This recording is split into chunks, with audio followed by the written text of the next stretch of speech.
Hello everyone and welcome to section 6 of the in-tier online Java training tutorials. In the last section we covered operators. In this section we're going to be covering flow control. Flow control includes if statements, if else statements, and else if statements. Then we're going to be doing lab 6.1, and after lab 6.1 I'm going to teach you another way we could have done it with another operator that we didn't cover in section 5 called a ternary operator.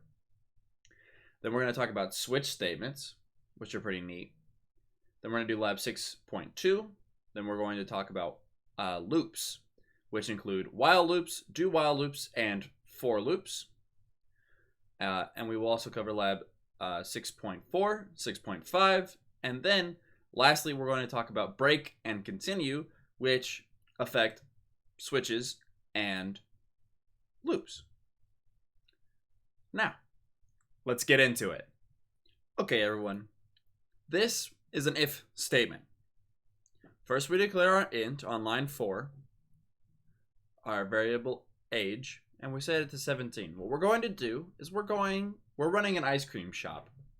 And in our ice cream shop, we have a discount for kids, those under the age of 18.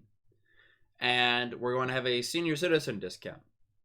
And adults in their prime pay the regular price. So first, we're going to check if age is greater than 18, which means they're an adult. System.out.println user is an adult. That way we know. Well, our first problem with this code, with our goal, is we're trying to figure out who's an adult and who is not an adult. Or who's a senior citizen and who's not a senior citizen. So our first issue is someone who is 18 is an adult. If we change the age to 18, because I'm throwing us back into our last section from section 5, operators. Now what would we change about this? We would say, and I'm sure you guys already know, greater than or equal to.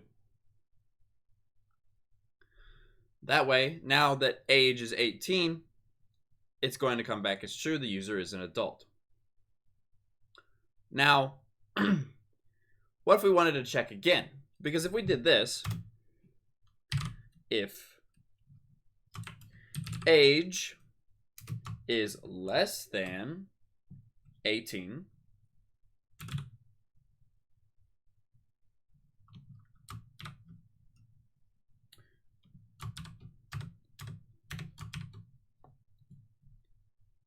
since we're trying to figure out kids and senior citizens, and we said system.out.println user is a child. Now it's going to check both of these. Lucky for us, age is greater, or is not less than 18, sorry. Age is not less than 18, so the user would not come back as a child. However, we also want to check to see if they are senior citizens. So if, open parenthesis, sorry, age is greater than 60, greater than or equal to 60,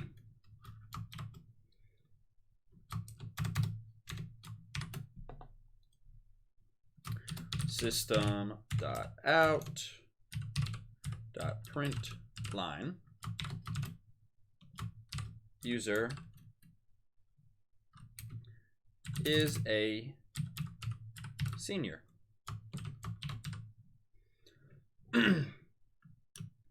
Now, right now, this will work great because our user is 18. The user will come back as an adult, and since their age is not less than 18, they won't come back as a child. And since their age is less than and not equal to 60, they will come back as only an adult.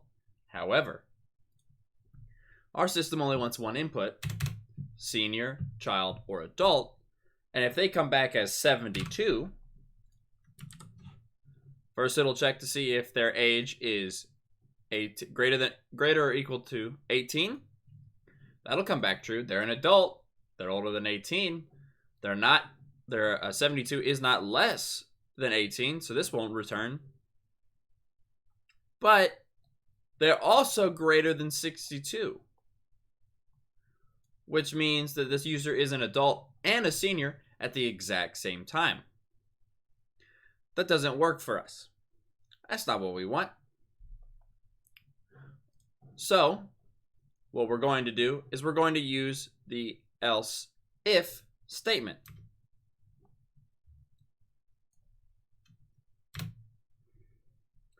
After an if, we can say else. We can leave it blank and just say else. So if we weren't trying to check for senior citizens, we could just say else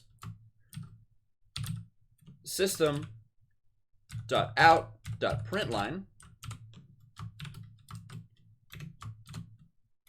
user is a child. Child with an E at the end. That's how we spell in English.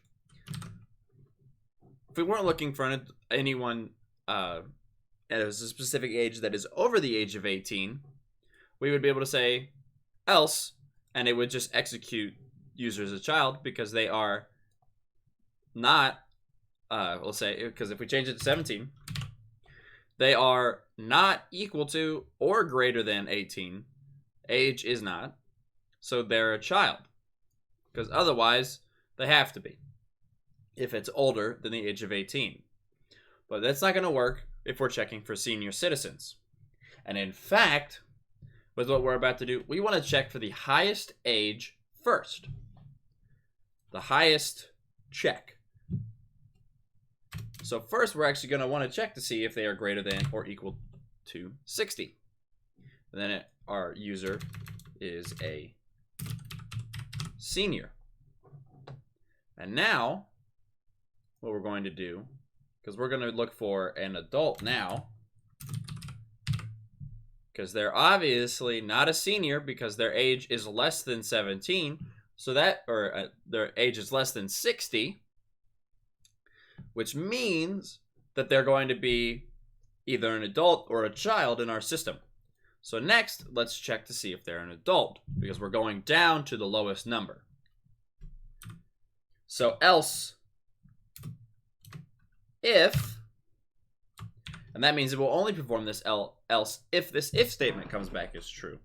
Else if age is greater than or equal to 18. And now what's going to happen is it's going to check age. Oh, it's not 60. Oh, it's not 18.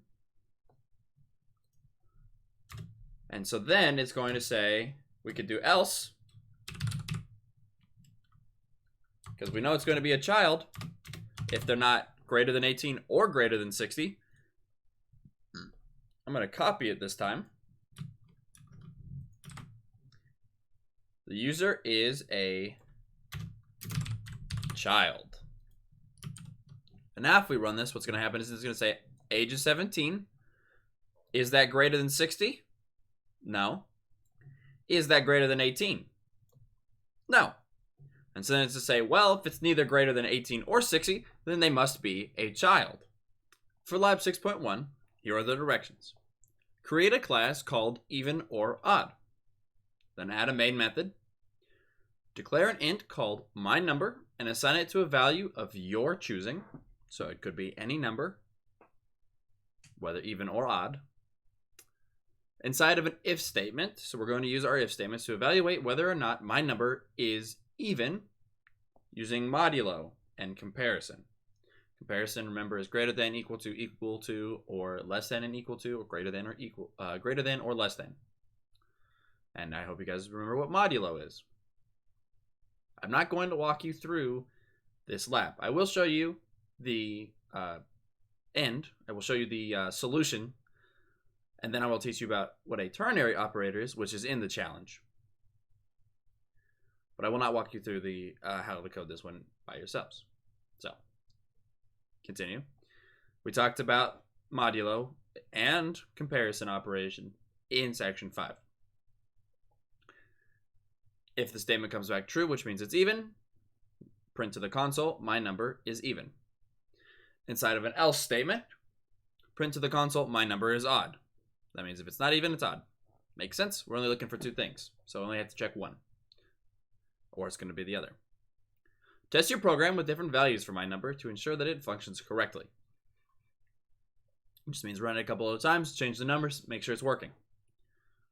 And lastly, the challenge is use a ternary operator instead of an if-else statement. Now, you guys aren't really challenged with that because we didn't go over the ternary operator in section 5. So I'm going to teach it to you after we do lab 6.1. I would recommend pausing the video now and trying it yourself. If you get stuck, look back in the video before looking forward for the solution. Or even look back at section 5. That could help as well. Okay. This is the solution for lab 6.1. First we declare our main method, then we declare an int called myNumber, give it a value. I gave it 13. We then use the if statement to check whether or not my number, modulo 2, equals 0. If it does, then it's even. If it has a remainder of 1, then this will not be, it will not be equal to 0. And so then we'll have, it won't print even. And if it doesn't equal 0, then no matter what, it's going to print odd. Now I'm going to show you how to do this on one line. Now I'm going to show you how to do this on one line using a ternary operator. So we go ahead and delete all of that. We don't need it. We're going to leave our declaration as it is. So there's 2 ways we could do this. I'm going to do this to show you how it acts very similar to a method. So we're going to declare a variable, or no, sorry, that's JavaScript. String result equals, and then we're going to do my number. This is the same formula. My number modulo 2 equals 0. Now, this is where the ternary operator comes in. So we start with our question mark, which signifies to the compiler, hey, this is going to be a ternary operator. It's very easy, so we're going to do a question mark, and then the first thing we're going to put is if it's true. So immediately after, we're going to hold even, and then if it's false, we're going to put a colon, and it's going to say odd. So it's very simple. Ternary operator is like, hey, if this statement here comes back true, we do the first thing here, which is even. And then if it's not true, so this one will not be true. So in this case, it's going to print odd because it's not the first one. Technically, we could nest these, which means we would start another one. Question mark and continue. However, we're not going to do that because those get very confusing. So it's recommended that we don't do that. So then our variable result is going to hold even or odd. System, and then we're going to print it out. Out. Print line. Result.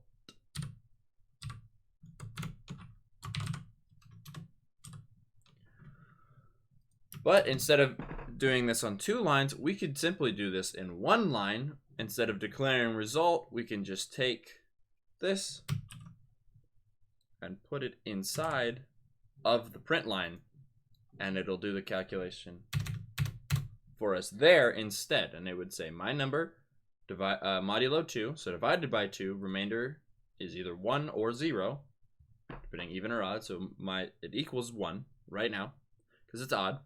Equals 0 comes back false. It's like, oh, well, it's not true, it's false, so it's got to be odd, and then it's going to switch statements are comparison statements. This switch is going to go to default because, as we recall, Java is case sensitive. And since none of these cases, that's kind of funny, is there case and we're talking about case sensitive. None of these cases have capital G green. So that means it's not going to match any of these. So first with switches, you declare the switch statement, and then the value that you're going to pass in, whether it be a string, int, short, byte, or enum, those are all it can take. It can't take anything bigger than an int, bitwise, anything bigger bitwise than an int. And if you recall from our chart, it goes 8, 16, 32. Int is a 32-bit. And it can take strings and enums. Don't worry about enums. It's a fancy word that we will learn what they are later on. Now, what a switch does is then it will take this value and compare it to each case. So the case and what it's comparing it to is right here before the colon, and then the code that you want to have execute will be after the colon.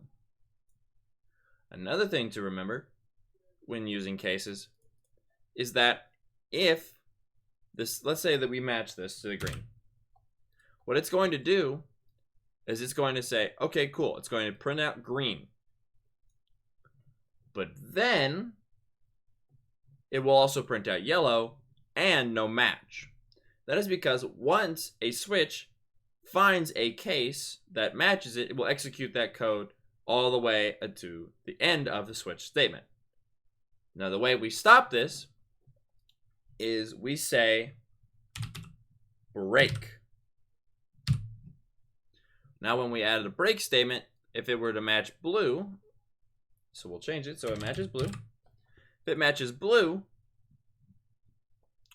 it's going to system print out blue, and then it's going to see this break, and then it's going to exit. What break does is it moves the code outside of the statement that we're in to right after the curly brace. So let's say I had here system.out, that's not out, out.println test over system closing. Just like that. So after the break, the code would go right here and then execute the following code normally.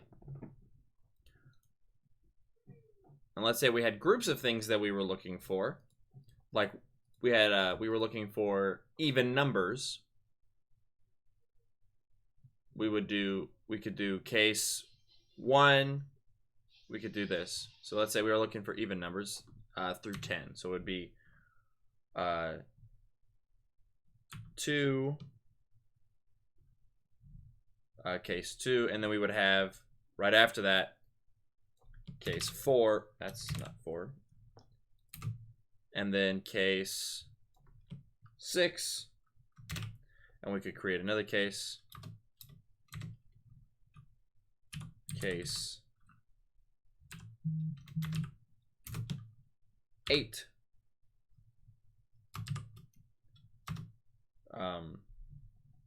We'll just print yellow again for now. And then we'll just leave it at that. We're looking for between 9 and 1. So instead of having our break there, and instead of having all this separate code, we wanted to print yellow when an even number is found. We could group up our cases by what we're looking for, and then break.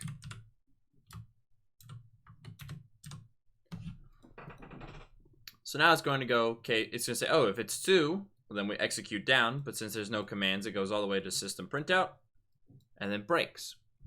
And then after that, we could do, so we could fix that to say even really quick. even. And we'll change color to an int and make it 3. And then after that, we could do the same thing. Case 3, case 5, case, oops, I did the colon too early. Case 7, or case 9. And then at the end, we could print out system dot out dot println odd.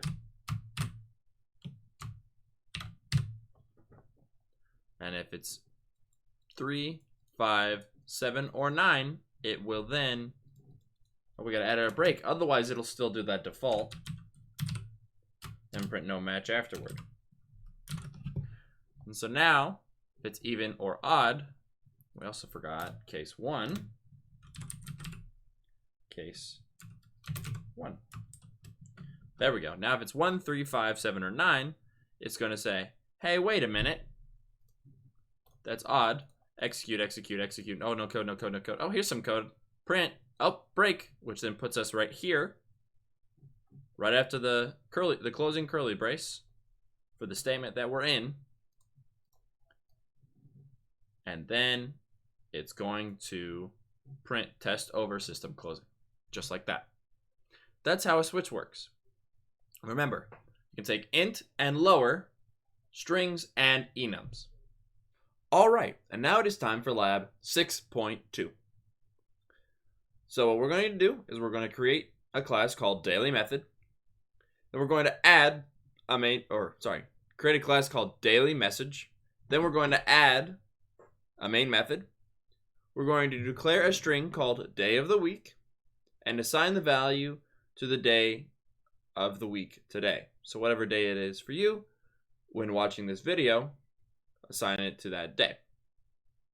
Then we're going to create a switch statement, which we just learned, that takes the day of the week string as an argument. That means we're passing it in as an argument. That means we're passing it in those parentheses.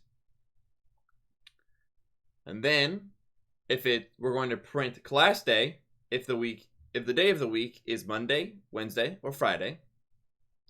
We're going to print gym day if the day is either Tuesday or Thursday. Or we're going to print weekend if it's either Saturday or Sunday. Now, if you get stuck while doing this lab, look back before you look forward.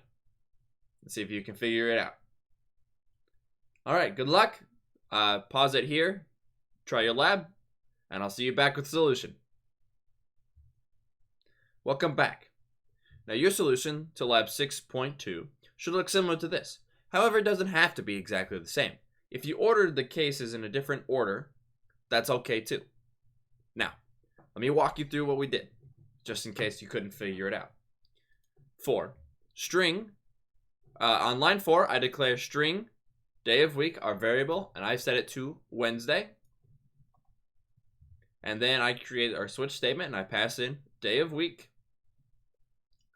And then I check if it's Monday, Wednesday, or Friday with my cases. And remember, once it finds that first case, it's going to keep executing until we break the statement, which, remember, break just moves us to right after the semicolon or the closing curly brace of the statement the break is within. Now, usually you want to have some kind of if statement or test before you use a break statement and not have code afterward. For example, if I said break and then system.out.println, it actually caused an error in the code because it would create unreachable code because it will always break before it reaches that code.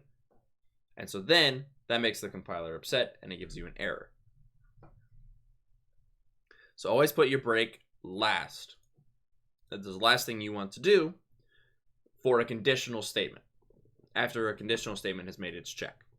So we print out class day for Monday, Wednesday, Friday. If it's Tuesday or Thursday, we print out gym day and then break again. Or if it's Saturday or Sunday, we print out weekend and break. And remember, Java is case sensitive. So if this was a lowercase w, we wouldn't match any of these. So I left the default as no match. And that was lab 6.2. Okay, now I'm going to teach you guys about loops. There are 3 different kinds of loops that we will be using. There's the while, the do while, and the for loop. For now, we're going to start with the while loop. So the while loop, this is how it works. It says while, and then here is a Boolean expression or a variable that holds a Boolean, and it has to equal true. Now while this equals true, what's in these parentheses, is going to execute the code within the curly braces. Now something to point out is you could do a while, not a do while. You can have a while statement without curly braces, and it'll work. However, it will only work for the next statement. So the next semicolon that is found, it will be the end of the while loop. So it could say while test is true, and we're going to redo test over and over and over and over and over again, and we'll only execute that one line. Now let's say I wanted to let's create a variable here, int num equals 11, and then we'll say 11 equals num. Now let's say I wanted to do num plus plus. Let's do an increment here. So what would happen here is while would continually print this out over and over and over and over again, which is returning true because 11 equals 11. And it would never reach num plus plus in order to stop our while loop from executing, because it's only going to do the next statement. So it's only going to execute the code up until the next semicolon. However, if we use brackets, curly braces, then what'll happen is it will execute test, or it will say, hey, this is true. It'll run, and then it'll increment num, which will then become number 12, and 11 does not equal 12, so this would come back as a false statement, and then it will move on. Now the while loop will not automatically run once by itself. If this is false, so if it was already 12, this would come back false. It says while test, it's already false, it's not going to execute, and it's going to move on. So it has to start out true for a while loop to run. And instead of doing Boolean test, we could simply do, I didn't mean to delete that. Oops. Here we go. Instead of creating a variable that holds a Boolean, we could just do the expression here. So we can do our checks within the while loop. Does num equal 11? Yes, it does. Run and print test equals, and it'll either print, it'll have to print true or it won't run at all because it won't go in. And then it will say num plus plus. It's going to change that to a 12. And it doesn't matter here if it's a post or pre-increment, because that only matters up until the end of that semicolon. So if I did num plus 3, then what it would do is num plus plus would be added. So at first it would say, oh, that's 14, and then it'll add the plus plus afterward, after the semicolon. But we don't have to worry about that if we get rid of the plus 3, because it does it after that semicolon. So it could be pre or post, and it won't change. So it's always better to use curly braces even if you're doing one line, because it makes the code more readable and understandable to somebody else who's trying to read it, whether it be you or a coworker at any point if you're programming, or someone you're trying to build a project with. They'll know, oh, the while affects this, where if you left it just this, it makes it kind of confusing. But this signifies your block and says, this is my while loop. All right, so now it's time for lab 6.3. First, we're going to create a class called soda on the wall 1. We're going to add a main method, and then we're going to declare an int called counter and assign it to the value of 99. And we're going to use a while loop and counter to print this song. 99 bottles of soda on the wall, 99 bottles of soda. Take one down, pass it around, 98 bottles of soda on the wall. And then we're going to keep doing that with a loop. And then if the counter equals 0, we're going to print an alternative message. No more bottles of soda on the wall, no more bottles of soda. Go to the store and buy some more, 99 bottles of soda on the wall. And your challenge is, how can we get an infinite loop and continue the song correctly and keep it going forever without, going back and then or going into negative numbers. That's your challenge and that's your lab. If you can't do the challenge, that's all right. I'll show you how to do it after you give it your best shot. Remember, look back before looking forward to try to find your answers. And with that, good luck. Okay, this is the solution for lab 6.3. First, we declare our class and name it soda on the wall 1. Then we declare our public static void main string array args. Then we declare our int counter, and we just set it to the value of 99 outside of the while loop. Now, if we had created it inside of the while loop, every time the while loop ran, counter would then be reassigned 99, so it wouldn't work. Next, we print out counter, so 99 bottles of soda on the wall, 99 bottles of soda. And then we decrement counter by 1. Remember, it doesn't matter if it's before or after here, because it's just it's the only thing in the statement. After that semicolon, it changes. Pre or post. And then we check, hey, what's counter at? Oh, is it 0? Well, then no more bottles of soda on the wall. No more bottles of soda. Go to the store, buy some more, 99 bottles of soda. And then we take, but if we don't, then we take one down, we pass it around. If it's not at 0, we do counter again, so it now be 98 bottles of soda on the wall. And then we print out just an empty space. You don't have to do this, but to make it more appealing, it'll print an empty space before going again. So then it goes space, and then there's going to be a little line in between when you print this out on the command line. Now, for the challenge, how to make it an infinite loop that doesn't mess up while counter is greater than 0.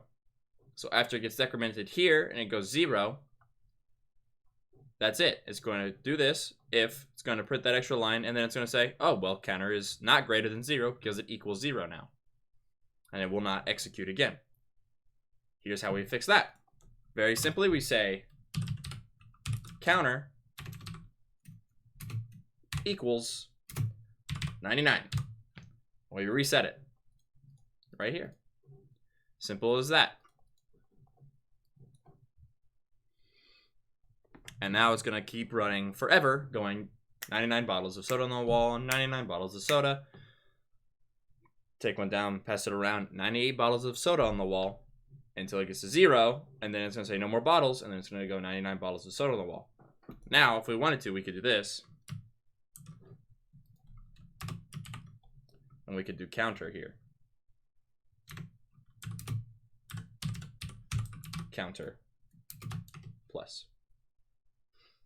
And now, it would say 99 bottles of soda on the wall. And counter would be reset there. Just like that. That is the solution to lab 6.3. Now I'm going to show you a do-while loop. Do-while, the only difference between a while and a do-while loop is a do-while loop will execute at least once even if the statement is false. For example, after we edit it, this is how you declare do-while. You say do while, and you must have a semicolon at the end. This is how you make a do while statement. So what'll happen here is it will see that int num equals 10. Test will come back false, but we're not worried about test right now. And then it's going to do system.println test. It's going to come back as false. Then num is going to equal 11 because of our increment. Does num equal 11? Or does 11 equal num? Yes, it does. So we're going to repeat our loop. Test will come back as true. Actually, no, test will still come back as false because we're not redoing the test every time. But, so this will come back as false. Num++ will become 12, and it'll move on. Now, if we moved our test down here, test would then equal true the second time. However, since we assigned, at first, we assigned test up here, and then we did not reassign it. Yeah, that's how that works. That's a do while loop. Now it is time for lab 6.4. What we're going to do is we're going to create a class called soda on the wall 2, and we're going to add a main method. Then we're going to rewrite the soda on the wall 1 class, but we're going to use a do while loop instead of a while loop. I recommend copying and pasting and changing from there. Try running this version while the counter is set to an initial value of -1. This isn't a challenge. This is just to... This isn't a challenge. This is just to see how it runs. Did it behave in the way you expected? Remember, look back before you look forward for the answers to your questions. And pause the video here in order to do the lab. And resume when you're ready to see the solution. Alright, good luck. This is the solution for lab 6.4. First we declare our class soda on the wall 2. Then we create a main method. Then we set an int counter to -1, our counter. And then we do. So remember, this is going to run once, guaranteed, before it does its check to see if we can continue. System.out.println counter, so -1 bottles of soda on the wall, -1 bottles of soda, and then it becomes -2, and it does not equal, or equals 0, I'm sorry. Counter does not equal 0 because it is now -2. And then it says, take one down, pass it around, -2 bottles of soda on the wall. And then we get a space.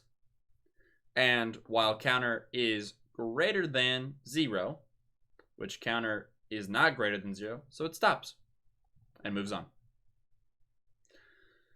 And that's how this code runs. Now I'm going to give you guys a quick challenge, and I'm not going to show you how to do it, but it's very similar to what we did last time. But I want to see if you guys can make this an infinite loop starting at -1. All right. Good luck. And on we go to for loops. This is a for loop. You declare a for loop by saying for, and then you have parentheses.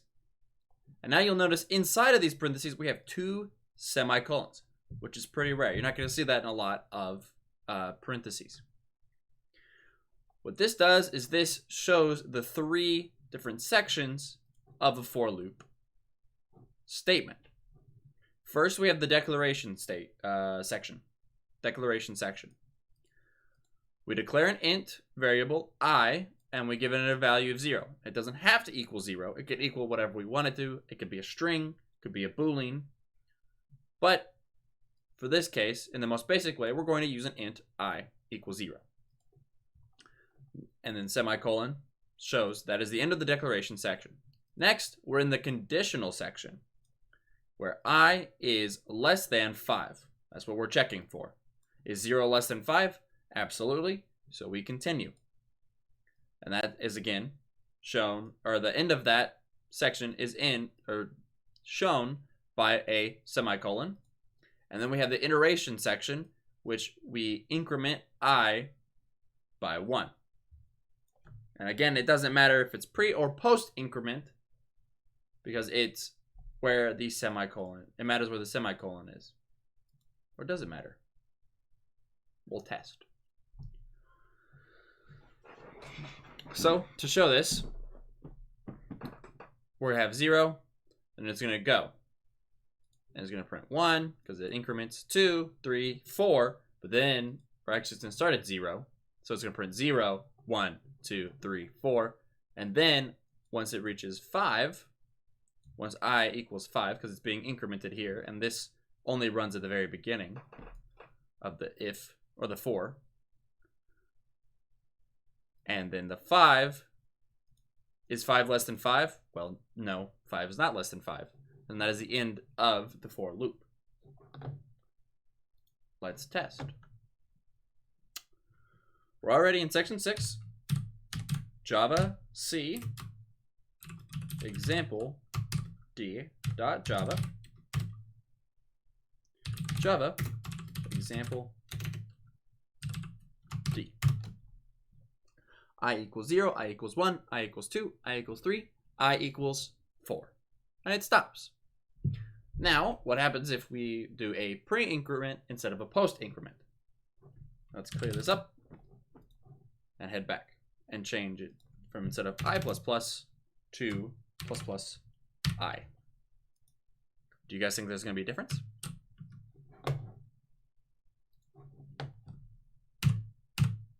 Let's recompile that and run it. No difference. And I'll explain to you why that is. And why does it start at 0? Because if it increments before it runs, then it should be 1, correct? That is correct. However, that's not how a for loop works. For loops are a little weird. For loops run, first they do this, and then they do their check. After they do their check, however, they then execute the code, and then it comes back and does the iteration section, and then it runs again, and then it checks, and then it runs, and then it iterates, and then it checks, and then it runs, then it checks, then it wait, I've confused myself. Hold on. It does its check, and then it runs, and then it does an iteration, and then it checks again, and then it runs, and then it does its iteration, and it checks again, and it runs, all the way until this becomes false, and then it stops executing the code inside and moves on. An easy way to think about the iteration stage is that instead of executing up here, it executes right here, right before. Instead of executing up here, it executes down here, right before the closing curly brace of the for loop statement. That way you can think about it like this. It does its check up here, and then it iterates or increments right here, and then it runs again. So it does its check, it runs, increment. Does its check, it runs, increment. Does its check, it runs, increment. Just like that. Now, we haven't talked a lot about scope, which is something that variables have. Right now, all we worry about is the main method. But here's how I can introduce scope to you. The variables that are declared inside of a for loop are only available inside of a for loop. For example, if I copied this code and pasted it here and tried to run, I does not exist. I is out of scope. I only exists between these, well, from here, from this parenthesis to this closing curly brace in the example of the for loop. It only exists from its declaration to the next closing curly brace. I here would be out of scope and does not exist. Something to note, however, is that if I declared int I equals, whoops,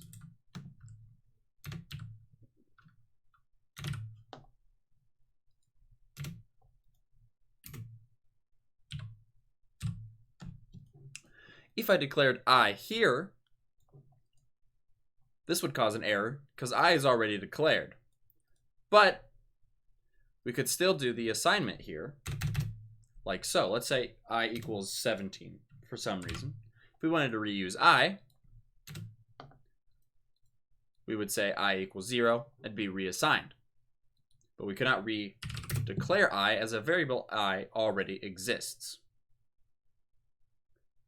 As well as if we just decided we didn't want to declare anything and go ahead and use int I out here in order to be able to print it out here later, we could say after end I equals and print that again, and this way it would still interact with I, iterating I right before the end of this curly brace until the conditional statement returns false.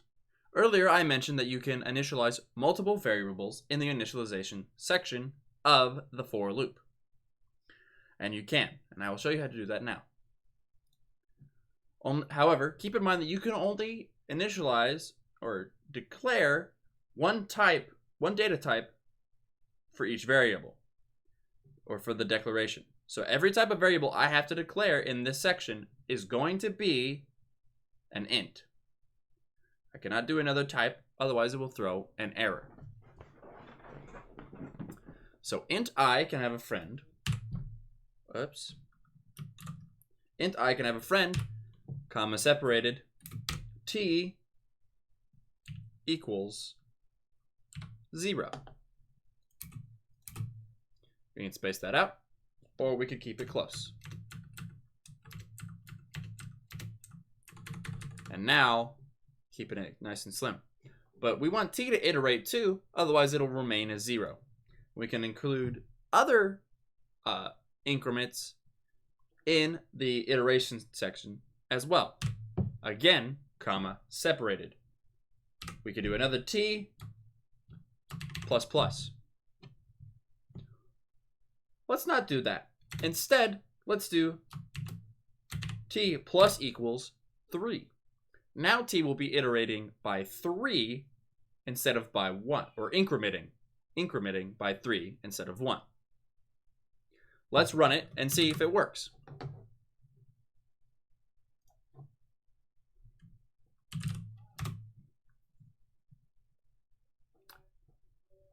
Java C example D dot Java example D. Oh, silly me. I swear. I'm having a great time. In order to see t increment by 3, we need to add t equals plus t.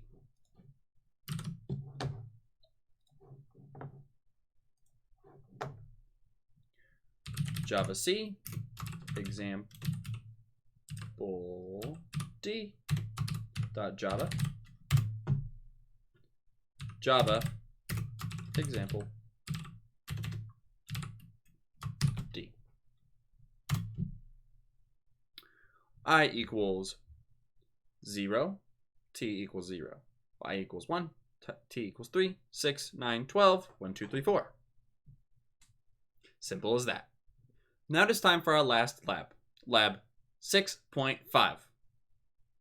In this lab, we're going to create a class called SodaOnTheWall3. We're going to add a main method. We're going to rewrite SodaOnTheWall1, but we're going to use a for loop instead of a while loop. Hint, you're going to want to copy and paste. this version is probably going to have the least total lines of code. Does yours? And can you tell me why? Now, remember, look back before you look forward for your answers. And feel free to pause the video to do your lab. Good luck!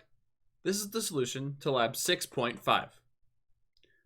First, we declare our class, soda on the wall. Then we declare our main method. And then we declare our for statement. We initialize or declare our int counter and set its value to 99. And then we set up our conditional section and our iteration section. Instead of incrementing, we're going to decrement. And then we say system print line, 99 bottles of soda on the wall, 99 bottles of soda. Take one down, pass it around, 99 bottles of soda on the wall. And then we print out a spacer so that it looks nice and we can read each line. And then it decrements, because remember, the way to think about it, this executes here. We do our check, and we continue. Then, at the very end, when we've run out, and we're at 0, no more bottles of soda on the wall, no more bottles of soda. Go to the store and buy some more, 99 bottles of soda on the wall.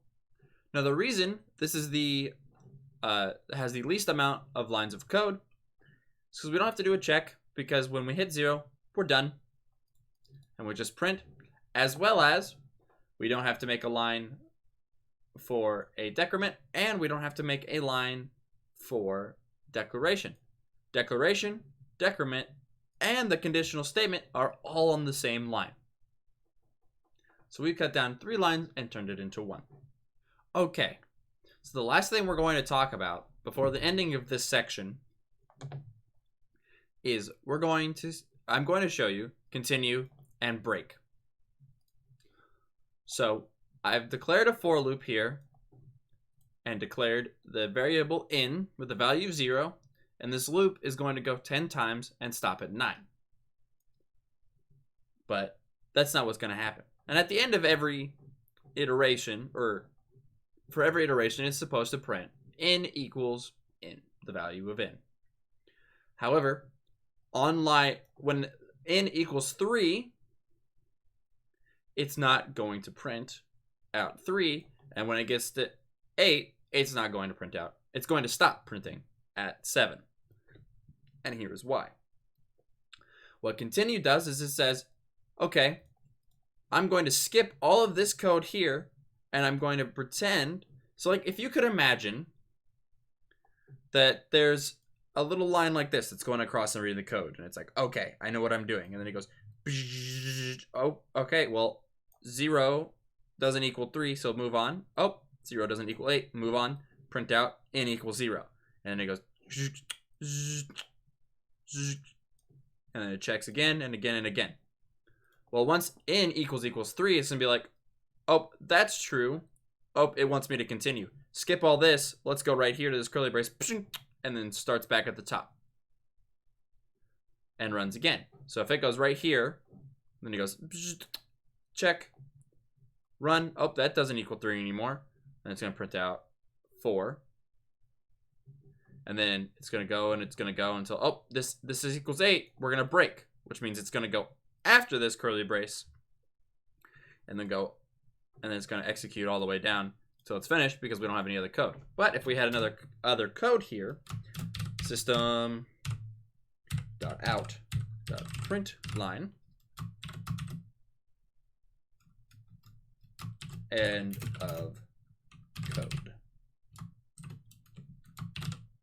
like that. Then it's going to print this out and move on. But the continue won't print this out, because we'll just iterate again. Let's prove that by running it.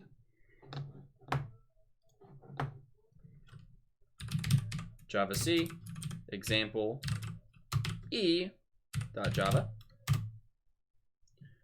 Java example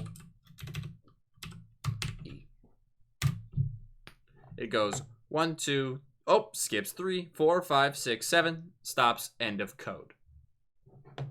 Now again, continue goes to right here, and it runs as normal, and break goes afterward and leaves the loop. Or if we were doing a switch statement, leaves the switch statement. And that concludes section 6 of the Intier Online Java Training Tutorials. Up next is section 7, which in section 7 we will be covering classes and objects. Thank you for joining us for this section, and I hope to see you in the next one. Bye-bye!